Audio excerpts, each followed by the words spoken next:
Xalqaro Pul Fondi Tashkiloti Xitoy haqida ogohlantirish berdi. Albatta, Xitoyninki yillardan buyon shu mayli davlat ichida bo'lsin, Xitoyning ichida bo'lsin, sirtida bo'lsin, nurg'un davlatlarni iqtisodini vayron qilish, adil bo'lmagan raqobat shakllantirish uchun yillardan buyon qilayotgan yo'lsizligi har xil dokumentlarda oshkorlanib kelayotgan, ta'kidlanib o'tirg'a qo'yilib kelayotgan bir masala. Bu qatim Xalqaro Pul Fondi Tashkiloti IMF dunyodagi ikkinchi chong iqtisodiy gavda deb o'zini bilgan dunyoga ko'z qilayotgan Xitoydagi ishlab chiqarish iqtidorining haddidan eshib ketishiga bo'lgan xalqaroliq andishalarning kuchayib ketganligini ta'kidlab turib, Xitoyni sanoatga qaratgan davlat yordamini azaytishga chaqirdi.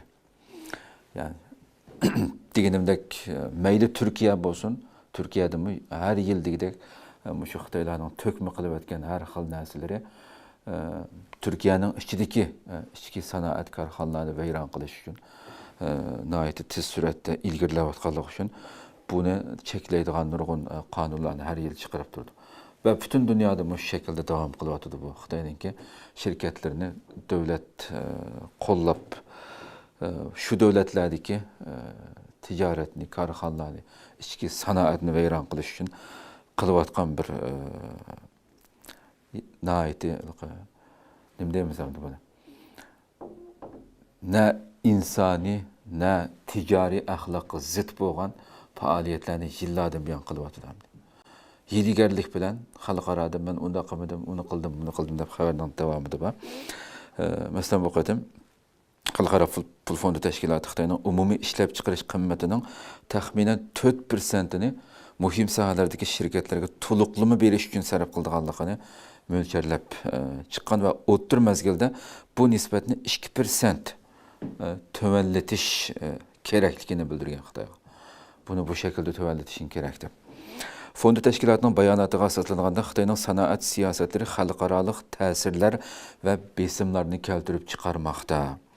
Shundaqla bu ahvol ichki ehtiyojning ojizligi bilan birlashib, Xitoyni eshish manbasi sifatida pishiqlab ishlash sanoati eksportiga texmi bak tayindigan qilib qo'ygan.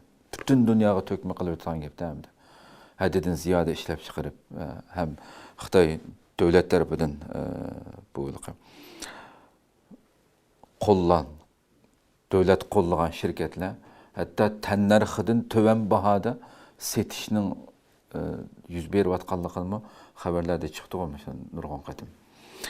IMF dokladida Xitoyning elektrlik avtomobillarga o'xshash qimmat yuqori mahsulotlarning eksportini oshirishdan keyin o'ttirg'a chiqdi bu masala deydi.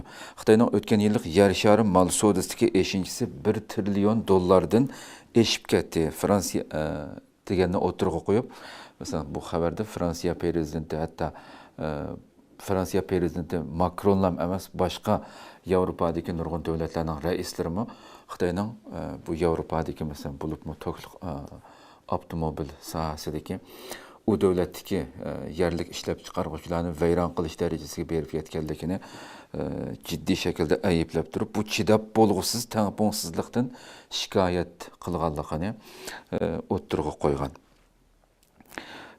Bu haqda şu Pul Fondi Tashkilotining Xitoy va Osiyo Tinch okean ishlari mas'uli Sonali Jane Chandra sanoat siyosati ba'zi sohalarda texnikalik yangilik yaratishga sharoit yaratdi, ammo umumiy jihatdan iqtisodga bo'lgan ta'siri salbiy bo'ldi degan fikrni o'tirib qo'ygan hamda boyliqlarni xato taqsimlash va haddidan ziyoda chiqim qilish masalalarini ko'rsatib o'tgan. Fondi tashkiloti ilgari Xitoyning sanoat siyosatlarini qisqartirishga har doim chaqirib kelgan bo'lsin, bu qatim 2% tövəlletsə, normalda Xitoy 4% qo'llaydiganligini e'lon qilgan bo'lsa-mu, hammamiz bilamiz, Xitoy buni yushirib 4%dan yuqori bo'lishi mumkin hamda.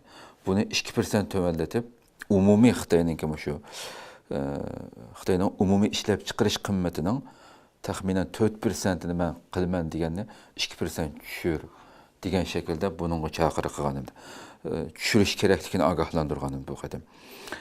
Shundaqla IMF Xitoyning bahadagi haddidan ziyoda raqobatni azaytish tirikchiligini, Xitoy bu xil besimga uchragandan keyin biz men tirishchanlik qilyapman, bahoni tushirish uchun harakat qilyapman deb xalqaroga bundaq so'zlarni, va'dalarni bergan bo'lsa-mu, ammo strategiyasini texmi oshkorlashtirishi kerakligini. Masalan, IMF deydi-ki, Xitoy bu yerda biz bu şekilde besim qilganda men uni bu haddidan ziyoda raqobatni azaytishga Xitoy tirishchanlik qilyapman degan bilan sonliq ma'lumotni e'lon qilmay, uchuq oshkori bo'lmagandan keyin bu qatim chaqiriqda sizning bu Xitoy o'tirib qo'yayotgan men azaytaman u bu degan va'dalarini qarshi olamiz, ammo texmbek uchuq oshkori bo'lgan, oshkorlagan nimalarni qilyapsan degan shaklda bu nuqtada Xitoyning oshkori bo'lishi kerakligini aytgan. Xitoydagi siyosat belgilovchilar navbatda pul paxalligi tahdidi, iste'molchilarning ojiz iste'molchilar ishonchisi, ya'ni iste'molchilarning ishonchisining intayin tövallab ketganligi, yoshlarning yuqori ishsizlik nisbati va uy-mulk bozoridagi uzun muddatlik ostilash qatorli qiyinchiliklar bilan Xitoyninki bo'lgan navbatda buning bilan tirkishayotganligini bildirgan. IMF yana Xitoyning iqtisodni iste'molni asos qilgan eshish andisiga o'zgartishga chaqirdi. Xitoyning ichki ko'chmanlarning ijtimoiy farovonlikdan bahramand bo'lishidagi cheklamalarni bo'shatishini, ya'ni Xitoyning ichida o'z xalqininki o'lkalar, shaharlar o'rtasida Xitoyning ichiga ko'chman bo'lgan bundaq kishilarniki bir shahardan bir shaharga o'tkalgan vaqtida ijtimoiy farovonlikdan mahrum qiladigan bundaq siyosatlar bor ekan. Buni hamma xalq bahramand bo'lishi kerak, buni o'zgartishing kerak. Texmi ilg'or boj sistemasiga o'tishini va pensiya pulini oshirishini talab qilgan Xitoyning. Xitoy amaldorlari bo'lsa, IMF doklatiga bergan javobi nima degan, har doim hammamiz biladigan shaklda biz sanoatni qo'llashning mo'ljardagidek uncha cho'ng ko'lamlik emasligini, yani sizlar bunda devatsizlar, biz unda sizlar mo'ljar qilgandek, biz unda cho'ng, keng ko'lamlik emas. Xitoyning sanoat siyosatlari ochiq va oshkora, har doim shunday hiylagarlik qiladi. Davlat korxonalari, xususiy shirkatlar va hattoki chet el mablag'idagi apparatlarga barobar ishlatyapmiz, barobar qo'llayapmiz ularni deb bu shaklda yana tulkiligini, hiylagarligini davomlashtirgan.